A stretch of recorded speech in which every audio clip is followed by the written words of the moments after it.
Everybody was so happy. Hard work का कोई substitute नहीं है, आपको मेहनत करनी ही पड़ेगी। तो 8 से 10 घंटे आपको 2 साल तक पढ़ना ही है, 1 साल तैयारी और 1 साल की तो एग्ज़ाम की साइकिल ही है। नमस्कार, मेरा नाम जागृति अवस्थी है। मैंने यूपीएससी सिविल सेवा की परीक्षा 2020 में ऑल इंडिया रैंक 2 हासिल की है। महिला वर्ग में मेरा पहला स्थान है। 2017 में मैंने बीटेक इलेक्ट्रिकल इंजीनियरिंग में कंप्लीट किया Maulana Azad national institute of technology Bhopal से। 2017 से लेकर के 2019 तक मैंने बीएचईएल भोपाल में नौकरी की। एक इंजीनियर के पद पर मैं वहाँ पे कार्यरत थी। बीएचईएल में रहते हुए मुझे थोड़ा सा ऐसा लगा कि मुझे सिविल सर्विसेज की तरफ मेरा रुझान ज़्यादा है।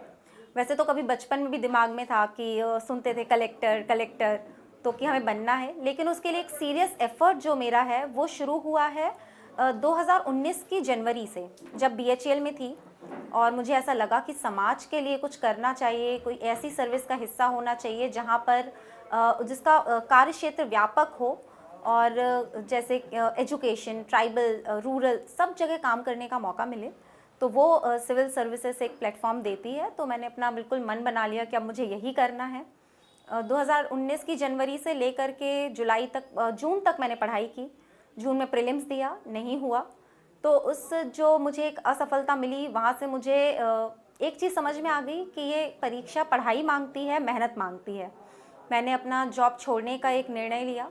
जॉब छोड़ करके जुलाई 2019 से पूरा अक्टूबर 2020 तक मैं पढ़ाई में लगी रही। डेली 8 से 10 घंटे की पढ़ाई कंसिस्टेंटली। फिर एग्ज़ाम आते थे तो और 8 से 10 से 12, 14 ऐसे अपने आप हो जाता था। फिर उसके बाद मैंने जब तैयारी शुरू की तो अपनी कमियों पे ध्यान दिया, एक स्ट्रैटेजी प्रॉपर बनाई, एग्ज़ाम की डिमांड्स को समझा कि एग्ज़ाम हमसे क्या चाहता है, किस तरीके के प्रश्न आ रहे हैं, किस तरीके के पढ़ाई की हमें ज़रूरत है, क्या किताबें मुझे लेनी चाहिए। तो मैंने उस तरह के सारे फिर डिसीजंस लिए। बहुत प्रैक्टिस की, जो पहली बार में कमी रह गई थी, और पीछे ना देखने की एक आदत बना ली, क्योंकि नौकरी छोड़ी थी, एक त्याग था। थोड़ा सोशल मीडिया से भी दूरी बना लेना उचित समझा मैंने। बाकी क्योंकि कोविड काल में ये पूरी परीक्षा मैंने दी है अक्टूबर 2020 से सितंबर 2021 तक, तो ऑनलाइन रिसोर्सेज का बड़ा सहारा रहा है। Digital platform, digital news, online coachings, YouTube, तो पूरी प्रिपरेशन वैसे ही हुई है। ऑनलाइन टेस्ट सीरीज़ देना, ऑनलाइन मॉक इंटरव्यूज़ भी देना।